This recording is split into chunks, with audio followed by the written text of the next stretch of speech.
বাড়িতে আমার জন্য ছেলে দেখতেছে, আমার বিয়ে ঠিক করতেছে। বিয়ে ঠিক করতেছে? বিয়ে করে ফেলবি? আমার বোন নিশির ব্যাপারে কি খবর আনছস? জুয়াকর মতিন কাকা আছে না, এর পোলার লগে পার্কে বসে কথা বলেছিল ভাই। ভাই শুধু কথা না, হাত ধরাধরি করতেছে। আপনার জায়গায় অন্য কোনো মহিলা হইলে এই বাচ্চা পোলাপান ঘর বাড়ি ফেলে খবে চলে যাইতো। 2.5 লাখ টাকা?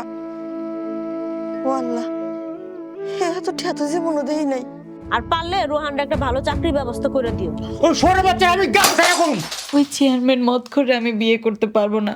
দরকার হলে আমি বিষ খাবো, তাও আমি ওই বাড়িতে যাব না। বড় ভাই গাদা বইলা ছোট বোন রাস্তায় বইসা প্রেম বিলাইতেছে। নিশির তো কোনো দোষ নাই, ও তো শুধু আমার ভালোই চাইছে। ওর ভাই আমারে আজকে জুয়াখোরের বাচ্চা কয়ে গালি দিছে।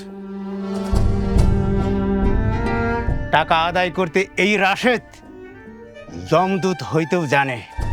দরকার হইলে বুলডোজার দিয়া এই বাড়ি ঘর সব গুড়া করে দিব। এখানে আমার কিছু গহনা আছে, এগুলো এতদিন ভাবির কাছে রাখছিলাম, তোর অনেক কাজে লাগবে।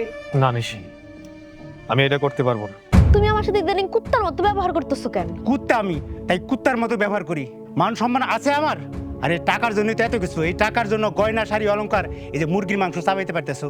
দেনা দেওয়ার তো মুরত নাই, আবার আসছে বড় বড় লোকের সাথে আত্মীয় করতে। আপনার সম্মান করি বলে আপনি এটা ভাবেন না যে আপনার পুলা যা খুশি করবো তাই আমরা মাইনা নিমু। আপনি তো একজন চেয়ারম্যান মানুষ, আপনি কি এমনি একজন মাদক মামলার আসামি? বিচার করেন, বাপের অপরাধে আর কতদিন অপরাধী থাকবো? আমি লুবি না। হয়তো আজকে আমার কিছু নাই, কিন্তু একদিন না একদিন ওই আল্লাহ আমারেও দিব।